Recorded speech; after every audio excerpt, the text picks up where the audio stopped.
From the University of Leicester in the United Kingdom, this is Glenn Fulcher with another issue of Language Testing Bites.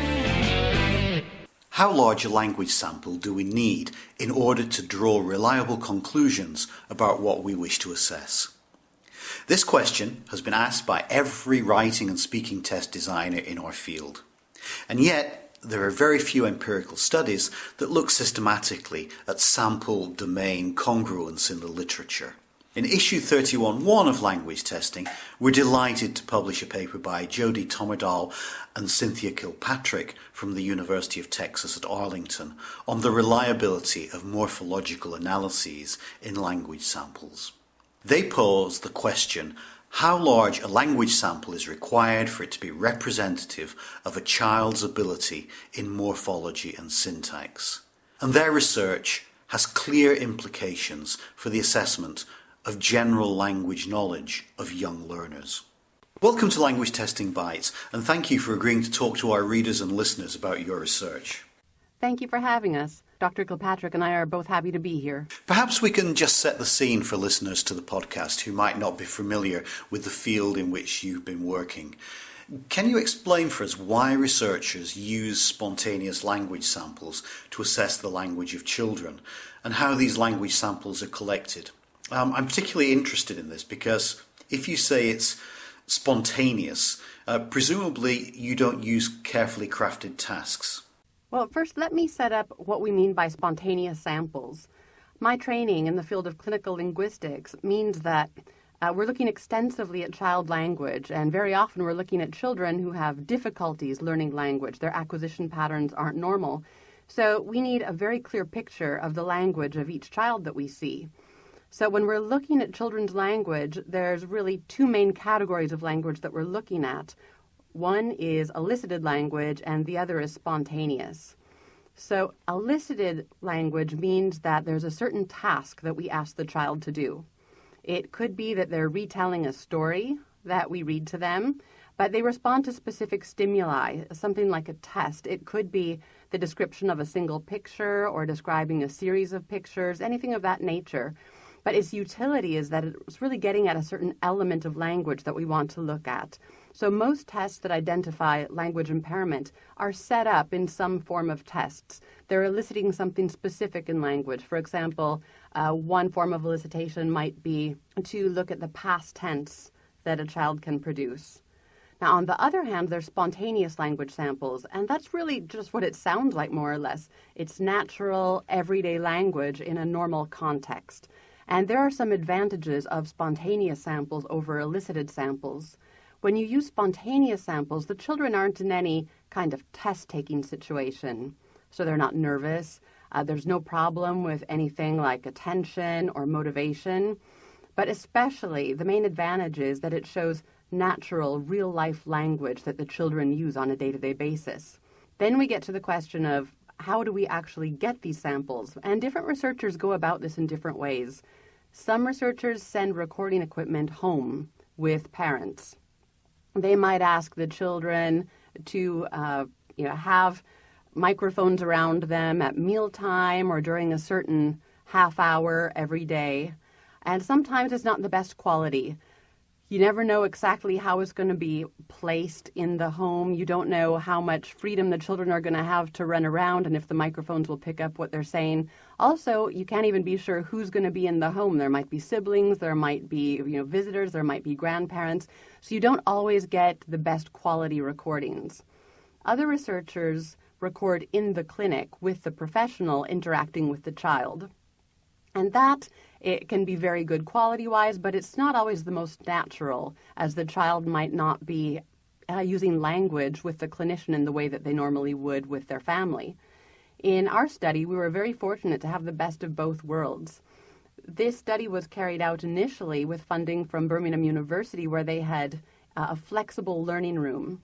And that means that we had a large space that we could set up toys, we had hidden microphones, hidden cameras, and what we did was each parent and child together came in and just had a normal play situation for about 40 minutes while they were recorded. And because of that, we had great quality for both the video and the audio, all in a very naturalistic play setting.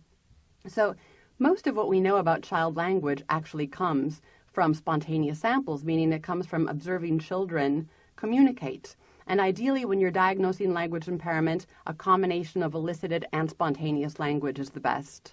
So once you've collected these samples, what kinds of features do researchers look for? I mean, what kind of analyses do they conduct and why? Well, that question has a very broad range of possible answers. I'll try to divide it into two main parts, with the first part of it being about using spontaneous samples in a clinical setting.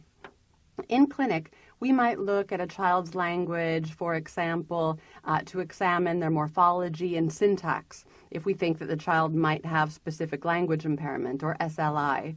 For other problems, such as looking for semantic pragmatic disorder, a spontaneous sample could be analyzed in terms of vocabulary size or vocabulary use. It might even be used to look at the sound system of language, so looking at the phonology of an individual child. It can also be used for very general measures, such as the MLU, or mean length of utterance, or things like the type token ratio. My own personal entry into using spontaneous samples really began with my using the LARSP. That's LARSP, which stands for the Language Assessment Remediation and Screening Procedure. It's a linguistic profile developed by Crystal, Fletcher, and Garman, is often used in clinic, and it's based on spontaneous samples. And the way that it works is we analyze sentences for their morphology and syntax. We look at each sentence individually, and whenever a feature occurs, we mark it on the LARSP chart. And at the end of that gives us a language age that we can label the child as being at that age as far as their morphosyntax is, which we then compare to their chronological age. And that gives us a very detailed profile of a child's language, and even more useful is sometimes we can see the holes in language, things that aren't being used that we might expect to be used at a certain age. Now, outside of the clinic, researchers also use spontaneous samples for a variety of different things. The first thing that comes to mind would be first language acquisition. Researchers ask questions like, at what age do certain linguistic traits first develop? That could be the first use of certain sounds, of specific words. Even at what age do children produce their first word? When do they start making two-word combinations? What is the composition of early vocabulary? All of these questions can be asked. Really, almost everything we know about the early stages of language comes from looking at spontaneous language. In the same vein, you could use spontaneous samples for looking at second language acquisition, like determining whether second language learners learn a language in the same order as first language learners. You could use spontaneous samples to look at language proficiency in a whole range of different ways through vocabulary, grammatical errors, what have you. Now, we could even use spontaneous samples outside of this area when we're not looking at children. For example, spontaneous samples have often been used for looking at aphasia, which is language loss due to brain damage. This often occurs after strokes in older adults. It can also be used for looking at changes in language that are associated with dementia. So overall, spontaneous language samples can be used as potential predictors for a very wide range of problems and to provide us with general insight about language development for both typical and atypical language learners. Well, thanks for making that clear. I can see why reliability is going to be an important issue in this context. Now, in your article, you state, and I quote, that the temporal reliability of spontaneous samples is important. Now, what do you mean by temporal reliability, and how is this estimated? I'll take that one if you'd like, Jodi. When we talk about temporal reliability, we're really just looking at the question of whether samples taken at different times produce consistent results. And we're using the terminology temporal reliability to distinguish somewhat from other types of reliability, such as inter-rater reliability, which has been studied quite a bit in terms of sampling. When we're thinking about temporal reliability, our interest in this question is how reliable two samples are when they're taken on different days within 1 week of each other, and when we're controlling for all types of other factors. So, for instance, previous research by Davidson in 2000 shows that factors such as time of day and type of task affect second language proficiency scores. And so we're trying to keep those types of things very consistent with each other, and really just see if taking the two samples on different days makes a difference in the types of results that we get. In order to estimate reliability in this way, we go back to the idea of classical test theory and the statistical concept of reliability, which takes into account the observed score of a participant, but also possible measurement or error that may have arisen. And the actual test that we run is called the Intraclass Correlation Coefficient, or the ICC, which measures absolute agreement between two samples. And when we run an ICC, in our design, we're looking at a test-retest design, and we get a correlation between 0 and 1 to look at agreement between the two samples. When we have a correlation of 0, it means there's no agreement. Those two samples are nothing alike. On the other hand, when we have a correlation of 1, we show complete agreement. Those two samples are virtually identical. Clearly, if we're looking at two different samples of language, we're never going to get 1 because otherwise they would just be identical samples. So in our study, we're looking at a correlation of 0.6 or higher as being what we're looking at to see if we can really claim that these samples are consistent with each other. Another aspect of reliability that we're looking at in this study is related to the length of a sample and how long it has to be in order to be reliable. So previous research has looked at a lot of, you might call them more global factors like MLU, the mean length of utterance. They've looked at total numbers of words. They've looked at type-token ratio and different things like that.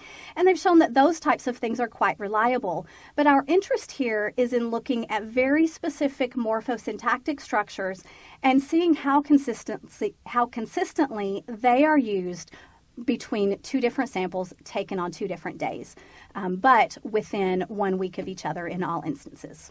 I guess one of the reasons why this is so important is really a validity issue. If someone is going to give a score for syntax or control of morphology on some kind of scale, it's assumed that there is some direct relationship between the score and the child's language development. And this assumes that, well, in this context, there's a very real link between the scale, the score, and an acquisitional process. This has always been one of the holy grails of language testing. So can you tell us a little more about this assumption and how we know it's accurate? This is a really great question, and this question of validity is actually what led us to this research originally. So many times when we as linguists find a language sample, we analyze that language sample to see what's in it, to see what the speaker is doing, to see what their morphology, their syntax, their phonology looks like, and we draw conclusions about the state of their language based on perhaps a single language sample. And so the question that arises with that is how valid is that? Can we really draw a conclusion about the state of a person's linguistic knowledge on the basis of a single sample? And the reason that's a tough question is because we simply don't know if that language sample is consistent, if it really truly represents what that person is capable of in terms of their linguistic knowledge. And so that is what leads to a study like this, where we want to find out how consistent different samples from the same person are so that we can actually draw conclusions about how valid a single sample is as a picture of an individual's linguistic knowledge. So in many ways, we might think about reliability as a necessary precursor to validity. If a test is not going to produce the same results on multiple administrations, or in other words, if it's not reliable, then it's actually very difficult for us to draw any conclusions that link the score on that test to a person's language development. On the other hand, if we find that people consistently use language in the same ways in different samples, then we can draw the conclusion that the score that we're giving them is related to the process of acquisition in some way, but it might not always be in the way that we have expected. So for instance, in the research that we're presenting here, we expected to find higher reliability for targets that were acquired earlier or that are known to be acquired earlier. But in our study, that wasn't actually what we found.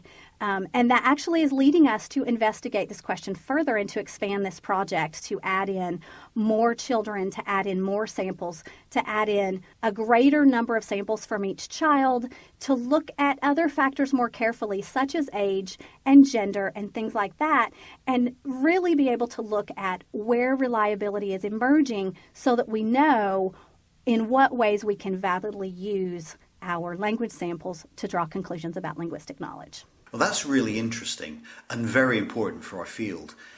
Can I ask you to very briefly now tell our listeners about the study that you are reporting in your article in this month's issue of Language Testing, your findings and their significance?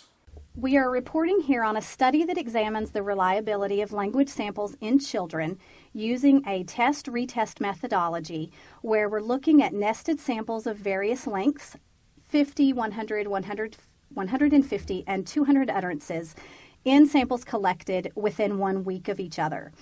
In these samples, we examined 5 different morphosyntactic categories. 4 of these we selected based on Brown's 1973 table of morpheme acquisition. 2 of them were considered early acquired. Those were plural S and ing. And 2 of them are late acquired, and that is genitive and the copula. Then our 5th morpheme that we looked at is actually a larger category that we termed multiverb utterances. And we chose this category because it's clearly morphosyntactic in nature and it's expected to have quite a high frequency. In addition, it shows a degree of complexity in the child language that we might not see with a couple other morphosyntactic categories. In a nutshell, our results showed that overall, the highest frequency items of multiverb and copula were the most reliable, and both of them reached a correlation of 0.6 or above by 100 utterances. From these results, we draw 3 major findings.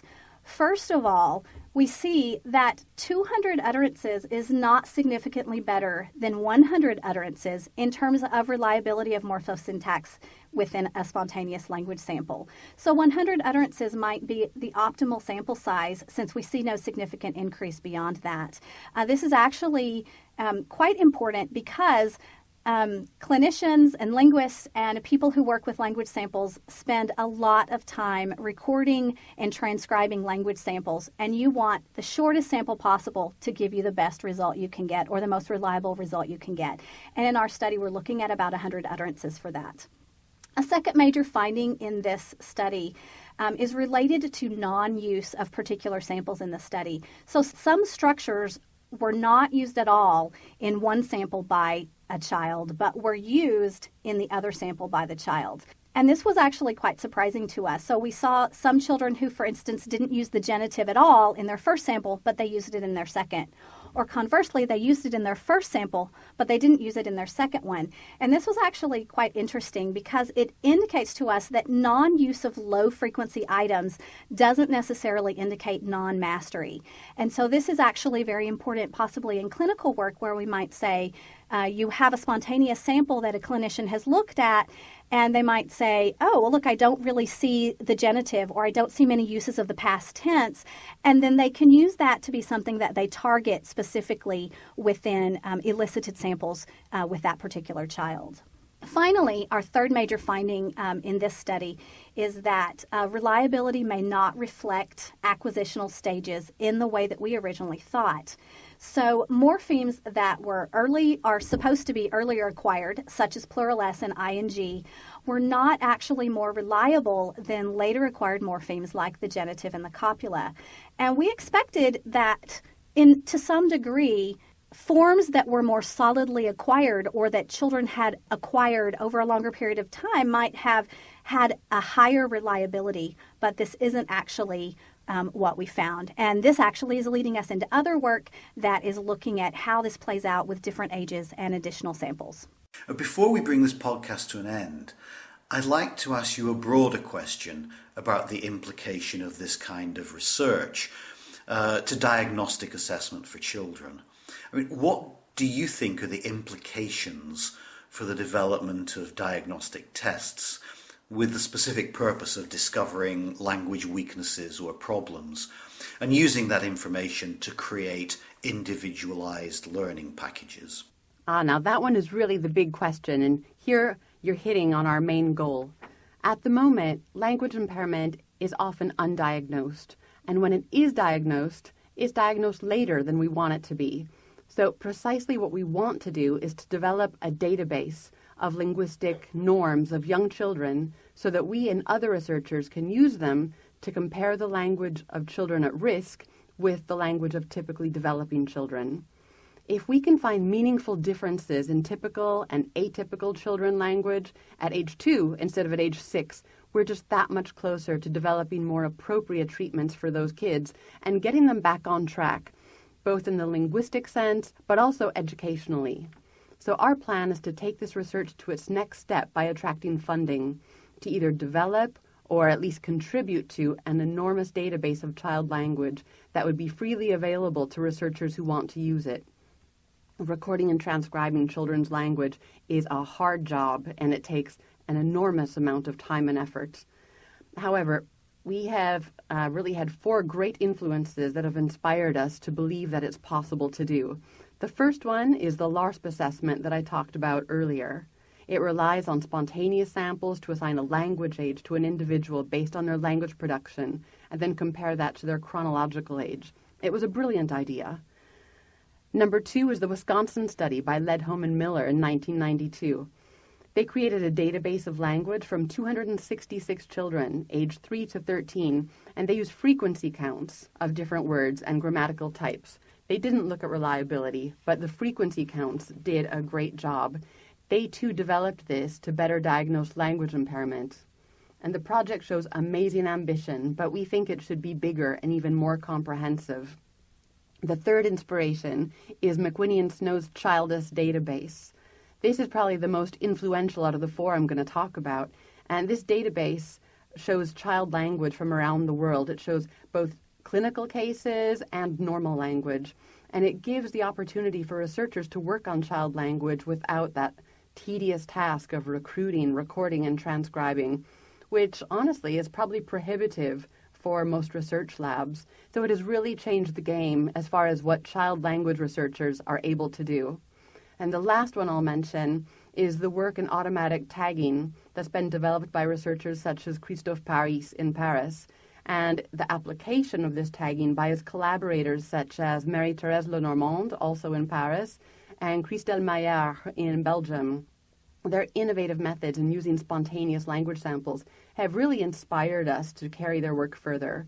So following in these footsteps, the research possibilities and the potential outcomes are, in our eyes, limitless. Well, many thanks for telling us about your research and for your insights into these wider issues of assessment. Your article has added greatly to the diversity of assessment interests that are represented in the journal, and I'm sure that our readers will not only enjoy hearing about what you do, but will be inspired in their own research with assessing children. Thank you very much. Thanks for letting us talk about what we love doing. And have us back. There's a lot more to come.